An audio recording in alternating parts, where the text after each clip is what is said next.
Can't get enough of good old Wizzo, huh? I get it. Life's a bitch and you got nothing to fucking do. About 3 days ago, I was on my 4th cigar in a row when this broad walked in. A tall, slender chick with fiery red hair. And of course, I instantly wondered if the carpet matched the drapes.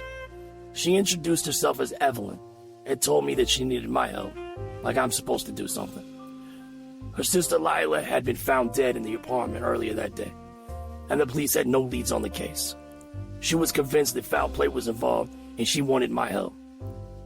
I had nothing to do, so I said fuck it, and I took the case. Evelyn gave me the address of Lila's apartment. When I got there, I found the place all fucked up.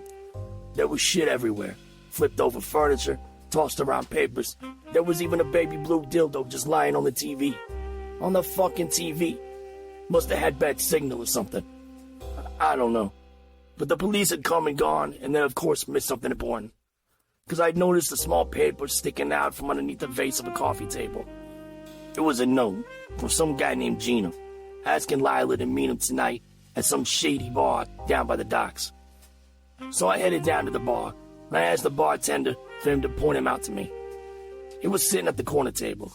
He was a real tough-looking guy. He had a scar running down his cheek and a real suspicious look in his eye. I approached him and I asked if he knew Lila. Of course, at first he denied it, but then I showed him the note, so he cracked. He told me that he had been seeing Lila for a couple of weeks, but they had recently gotten into an argument. According to Gino, Lila was trying to blackmail him, threatening to go to the police with information, something about his criminal activities. I don't know. He claimed that when he left her apartment, she was still alive. I didn't believe him for a second. The guy just looked like a weaselly piece of shit. Not just because he was an actual weasel. There's a lot of weird characters in Deadlock City. I'm not a racist. I just don't like weasels. And the way this guy was squirming in his chair just wasn't sitting right with me. Kept avoiding eye contact. Every time he opened his mouth, he was lying. I told him he was my prime suspect. And then he needed to come clean, or I was gonna cut his nuts off and put him on my rearview mirror.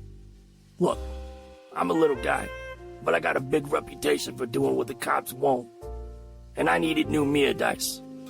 After a couple of minutes of questioning, he finally broke, and he confessed to killing Lila in a fit of rage. The cops came down to the bar and they arrested his ass. As the cops walked him out of the bar, Gino turned around and laughed. He said if I was gonna go down for this, I'm glad it was you, Wizzo. You teddy bear fuck. What an asshole. But I'm a respected guy around here by most of the criminals in this town. I mean, why not? I don't burn bridges. I don't frame nobody who doesn't need it. Plus, I grew up with a lot of the guys in this neighborhood. Back in the old days when people did what they wanted to do and had to do to survive, and everybody minded their own fucking business.